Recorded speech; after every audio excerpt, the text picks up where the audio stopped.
नमस्ते। भारत में हाल फिलहाल में ना काफ़ी कुछ चल रहा है। डिफेंस की नई नई टेक्नोलॉजी से लेकर डिजिटल पैसों तक। आज हम क्या करेंगे, इन अलग अलग डॉट्स को कनेक्ट करेंगे और देखेंगे कि भारत असल में जा किधर रहा है। तो सोचिए, एक तरफ एक नया ड्रोन, दूसरी तरफ डिजिटल रुपया और फिर एक नेवल एक्सरसाइज। सुनने में तो ये सब एकदम अलग अलग बातें लगती हैं, है ना? पर असल में इन सब के बीच एक धागा है, एक कनेक्शन है। और आज हम उसी कनेक्शन को ढूंढेंगे जो भारत की एक पूरी नई तस्वीर हमारे सामने रखता है। तो चलिए सबसे पहले बात करते हैं कि दुनिया के मंच पर भारत आजकल क्या कर रहा है। मतलब कैसे भारत सिर्फ अपनी सीमाओं को ही नहीं बल्कि पूरे दुनिया में अपनी मौजूदगी को और मजबूत कर रहा है। देखिए, यहाँ पर भारत की जो स्ट्रैटेजी है ना, वो एकदम साफ नजर आती है। एक तरफ जमीन पर, बॉर्डर पर बीआरओ के नए नए प्रोजेक्ट्स बन रहे हैं, हेरोन ड्रोन्स जैसे हथियार आ रहे हैं, और दूसरी तरफ समंदर में लापरूस जैसी एक्सरसाइजेस हो रही हैं, ब्रिक्स जैसे बड़े ग्रुप्स में भारत का रोल बढ़ रहा है। तो मैसेज एकदम क्लियर है, हम अपनी जमीन भी मजबूत कर रहे हैं और दुनिया में अपनी आवाज भी। अब ये जो हेरॉन MK2 ड्रोन है ना, ये सिर्फ कोई मशीन नहीं है। इसे आप समझिए आसमान में हमारी आंखें। सोच कर देखिए, एक ऐसा ड्रोन जो बहुत ऊंचाई से बिना रुके दुश्मन की हर छोटी बड़ी हरकत पर नजर रख सकता है। ये हमारी सिक्योरिटी को मतलब एक अलग ही लेवल पर ले जाता है। तो ये तो हुई बाहर की बात। अब आते हैं देश के अंदर, क्योंकि जिस तेजी से भारत बाहर अपनी पकड़ बना रहा है ना, उतनी ही तेजी से देश के अंदर भी एक बहुत बड़ा बदलाव आ रहा है। और वो है हमारी इकोनॉमी में, हमारे पैसों के लेन देन के तरीके में। तो ये ई-रुपी है क्या चीज? देखिए, आसान भाषा में समझें तो ये आरबीआई का अपना डिजिटल कैश है। अब आप सोचेंगे कि ये यूपीआई से अलग कैसे है? तो फर्क ये है कि यूपीआई तो एक तरीका है पैसे भेजने का, लेकिन ई-रुपी वो खुद पैसा है, बिल्कुल वैसे ही जैसे आपकी जेब में रखा नोट होता है, बस ये डिजिटल फॉर्म में है। और जानते हैं लोग इसे कितनी तेजी से अपना रहे हैं? ये आंकड़ा देखिए, 12 करोड़। 12 करोड़ से भी ज्यादा के ट्रांजैक्शंस हो चुके हैं। ये दिखाता है कि डिजिटल करेंसी की इस रेस में भारत कितनी स्पीड से दौड़ रहा है। और ये जो बदलाव है ना, ये सिर्फ ई-रुपी तक नहीं रुका है। देखिए, फिनो पेमेंट्स बैंक को नई सर्विसेज की मंजूरी मिल गई है। जो इंडिया पोस्ट पेमेंट्स बैंक है, वो प्रॉफिट में आ गया है।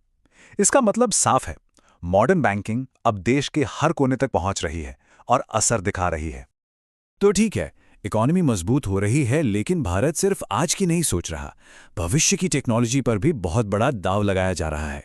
चलिए अब देखते हैं कि आने वाले कल के लिए कौन कौन से बड़े प्रोजेक्ट्स पे काम चल रहा है। ये सच में एक बहुत बड़ी बात है। विलो क्वांटम प्रोसेसर, इसका सीधा सीधा मतलब है कि कंप्यूटिंग के फ्यूचर की जो रेस है ना, भारत अब उसमें एक सीरियस प्लेयर बन गया है। सोचिए, क्वांटम कंप्यूटर्स वो काम कर सकते हैं जो आज के सुपर कंप्यूटर्स के लिए भी नामुमकिन है, जैसे नई दवाइयां बनाना या मौसम का बिल्कुल सटीक अनुमान लगाना। अच्छा, अब हम जितना ज्यादा डिजिटल होते जा रहे हैं, उतना ही खतरा भी तो बढ़ रहा है ना, साइबर अटैक्स का। और इसीलिए ये साइबर सिक्योरिटी ग्रैंड चैलेंज इतना जरूरी हो जाता है। ये असल में सरकार का एक तरीका है देश के बेस्ट माइंड्स को, नए नए स्टार्टअप्स को एक साथ लाने का, ताकि हमारे डिजिटल वर्ल्ड को सेफ बनाया जा सके। लेकिन भविष्य की तैयारी का मतलब सिर्फ टेक्नोलॉजी और कोड नहीं होता, है ना? ये हमारी जमीन से, हमारी खेती से भी जुड़ा है। और इसी का एक बड़ा उदाहरण है नेशनल टर्मरिक बोर्ड का बनना। ये एक बहुत स्ट्रैटेजिक मूव है। इसका मकसद है भारत की हल्दी, जिसे येलो गोल्ड भी कहते हैं, उसे दुनिया में एक बड़ा ब्रांड बनाना और हमारे किसानों की कमाई को बढ़ाना। तो हमने डिफेंस की बात की, इकोनॉमी को देखा और फ्यूचर टेक्नोलॉजी पर भी नजर डाली। अब आखिर में आइए उन पॉलिसीज और उन लोगों पर नजर डालते हैं जो इन सभी बदलावों को जमीन पर उतार रहे हैं और इंडियन सोसाइटी को एक नई शक्ल दे रहे हैं। इसे आप ऐसे समझिए जैसे भारत के विकास की गाड़ी के दो पहिए हैं। एक तरफ है बेटी बचाओ बेटी पढ़ाओ, जो सीधे सीधे देश के लोगों में, हमारे फ्यूचर में इन्वेस्ट कर रहा है। और दूसरी तरफ नदियों के जरिए ट्रांसपोर्ट को आसान बनाना, जो इकोनॉमी को रफ्तार देगा। तो देखिए, एक तरफ समाज को मजबूत करना और दूसरी तरफ इंफ्रास्ट्रक्चर को। यही तो होता है बैलेंस डेवलपमेंट।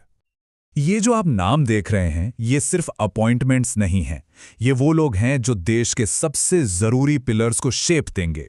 देखिए, हेल्थ केयर, फाइनेंस और कानून, इन्हीं 3 चीजों पर तो किसी भी देश का भविष्य टिका होता है। और ये नियुक्तियां दिखाती हैं कि इन सेक्टर्स पर कितना ज्यादा फोकस है। और आखिर में एक ऐसा फैसला जो ये दिखाता है कि डेवलपमेंट का मतलब सिर्फ बड़े बड़े प्रोजेक्ट्स बनाना नहीं होता। इसका मतलब अपनी स्थानीय पहचान, अपनी संस्कृति का सम्मान करना भी है। लद्दाख के लिए जो नए भाषा नियम लाए गए हैं वो इसी बात का सबूत हैं कि देश अपनी डाइवर्सिटी को, अपनी विविधता को साथ लेकर आगे बढ़ रहा है। तो आज हमने जितनी भी बातें की उसका निचोड़ क्या है?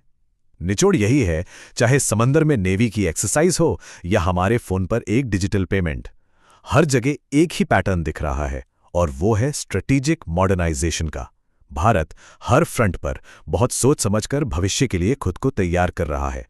तो हम आपको इसी सवाल के साथ छोड़कर जा रहे हैं कि जब टेक्नोलॉजी, फाइनेंस, डिफेंस सब कुछ इतनी तेजी से बदल रहा है तो भारत का अगला बड़ा कदम क्या होगा?